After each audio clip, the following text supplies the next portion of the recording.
सबसे पहले आपको झूठे वायदे नहीं करने चाहिए। जैसे नरेंद्र मोदी जी ने 15 लाख रुपए का वायदा किया था।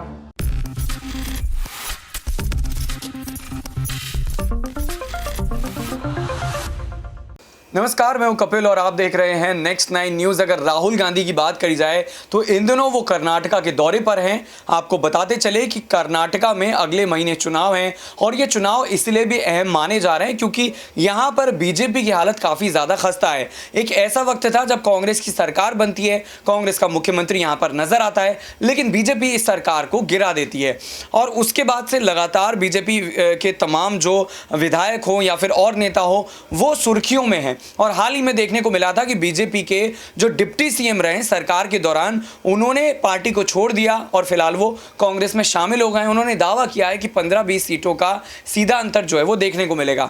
राहुल गांधी ने कहीं ना कहीं तमाम तरह के ऐलान किए हैं। उन्होंने कहा है कि हमारी अगर सरकार बनती है तो कर्नाटका के बारे में बहुत कुछ जो है वो सोचा जाएगा, क्योंकि इससे पहले लगातार राहुल गांधी आरोप लगाते रहे कि 40% जो है वो कमीशन दिए बिना घूसखोरी के तौर पर यहां पर कोई काम नहीं होता है। सरकारी योजनाओं को लेकर उन्होंने ये बयान दिया था और क्या कुछ कहते हुए नजर आ रहे हैं राहुल गांधी, क्या कुछ वो बीजेपी के खिलाफ कह रहे हैं और साथ ही साथ जनता को कहीं ना कहीं वो बीजेपी के खिलाफ तो बातें करते हुए नजर आ रहे हैं, लेकिन ये भी कह रहे हैं कि आखिर हमारी सरकार यहां पर क्यों बनाई जाए, क्यों हमें वोट दिया जाए। दरअसल इसको लेकर क्या कह रहे हैं, देखिए जरा। दुख की बात है कि आज पूरे हिंदुस्तान में आरएसएस और बीजेपी के लोग लोकतंत्र पर आक्रमण कर रहे हैं। जो बसवन्ना जी की सोच थी कि सबकी भागीदारी होनी चाहिए, सबको जगह मिलनी चाहिए और सबको एक साथ मिलकर आगे चलना चाहिए, उस सोच पर बीजेपी और आरएसएस आक्रमण कर रहे हैं। हिंदुस्तान में नफरत फैला रहे हैं, हिंसा फैला रहे हैं और जो सबसे गरीब कमजोर लोग हैं उनसे धन छीनकर 2-3 अरबपतियों को धन दिलवा रहे हैं। आप कर्नाटका में बीजेपी को अच्छी तरह पहचानते हो और 40% कमीशन की सरकार नारा मैंने नहीं दिया है, आप लोगों ने दिया है, कर्नाटक की जनता ने दिया है। मगर बीजेपी पर बोलने से पहले मैं आज कांग्रेस पार्टी से शुरू करना चाहता हूं। चुनाव जीतने के बाद कांग्रेस पार्टी की सरकार कर्नाटक में क्या करने जा रही है, यह मैं आपको बताना चाहता हूं। सही है ना? तो जब छत्तीसगढ़ में, मध्य प्रदेश, राजस्थान, हिमाचल, बाकी प्रदेशों में चुनाव हुआ तो कांग्रेस पार्टी के नेता मेरे पास आए और उन्होंने मुझसे पूछा कि क्या करना चाहिए। तो मैंने उनसे कहा, देखिए, आप जो भी बड़े वायदे करोगे सबसे पहले आपको झूठे वायदे नहीं करने चाहिए। जैसे नरेंद्र मोदी जी ने 15 लाख रुपए का वायदा किया था, वो बैंक अकाउंट में 15 लाख रुपए वाला मिला आपको? काले धन के खिलाफ लड़ाई की बात की थी, नोटबंदी।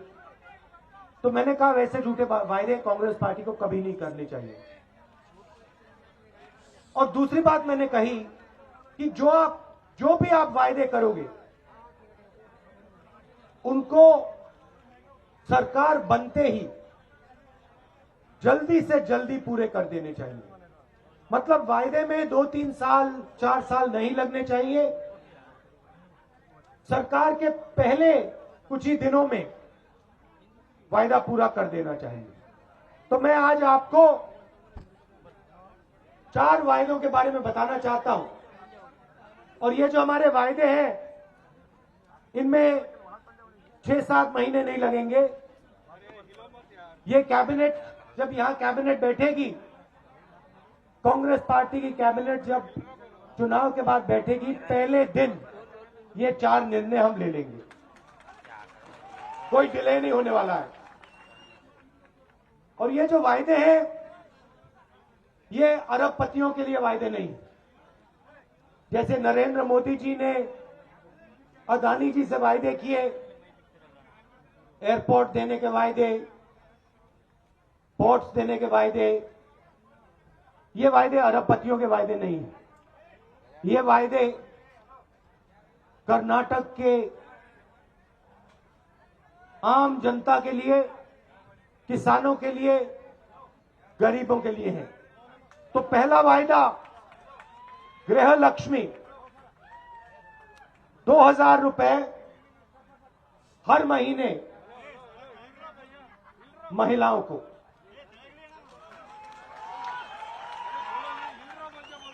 दूसरा वायदा, गृह ज्योति, 200 यूनिट मुफ्त में बिजली। तीसरा वायदा, अन्नभाग्य, 10 किलो चावल हर फैमिली मेंबर को। आखिरी वायदा, युवा निधि, 2 साल के लिए 3000 रुपए हर महीने ग्रेजुएट्स को और 1500 रुपए महीने डिप्लोमा होल्डर्स को। और ये जो 4 वायदे हैं, जो भी कर्नाटका का चीफ मिनिस्टर बनेगा, वो पहले दिन इन वायदों को कानून में बदल देगा। अब देखिए, मोदी जी ने आपसे झूठे वायदे किए, हम झूठे वायदे नहीं करते हैं।